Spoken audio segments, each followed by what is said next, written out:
আজকে সকাল থেকে জল পড়ার জন্য ডাক্তার ঘর যেতে পারিনি বলে আমার এত মাথা ব্যথা জ্বর শুরু হয়ে যাবে বলে কখনো ভাবতে পারিনি। চলো তাহলে ভিডিওটা প্রথম থেকে শুরু করা যাক। আজকে সকালে চা রুটিটা খাইনি ডাক্তার ঘর যাবো বলে বেরিয়েছিলাম না, জল পড়া শুরু হয়ে গেল। তাই কোথায় গেলা বাদাম ভাজিয়ে নিয়ে বসে বসে খাতে লাগিয়ে গেলাম। তারপর জলটা ছাড়াতে ফাঁকা দিকে বেরিয়েছিলাম না, আরো জল পড়া শুরু হয়ে গেল। আর এদিকে দমে মাথা বাজছে আর খাইছে জ্বর চলে আইছে। তাই কাঁথাটা ঢাকা নিয়ে আর ফস ফস ঘুমাই নিলাম।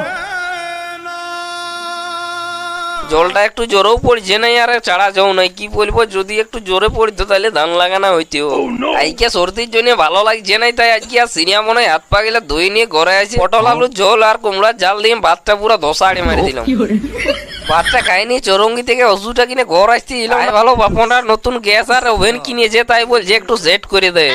তাই গ্যাসের পাইপ গুলো লাগানো হয়ে যেতে ফাঁকার দিকে বেরিয়েছিলাম না। হাই ভালো, ফ্লিপকার্ট থেকে ভাগ্নির জন্য একটা খাবার অর্ডার করেছিলাম, ওইটা আজকে এসেছে।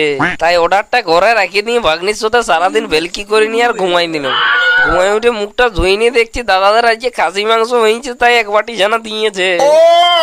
খাসি মাংস দিয়ে ভাতটা পুরো ধোসাড়ে মারে দিয়ে সব পাল্টা গেলে হাঁটে হাঁটে বেড়ে দিলাম সোজা মাঠে আসিয়ে দেখছি না জিসিপিটা কোন গাড়ায় ঢুকাইছিল, খাইছে কাদা লাগাই নিয়ে কিনে ধুচ্ছে। তাই সবাই মিলে একটু বসে নিয়ে গেমটা ঢেপে ঘরে আসে, মাথায় হাত পায়ে তেল নিয়ে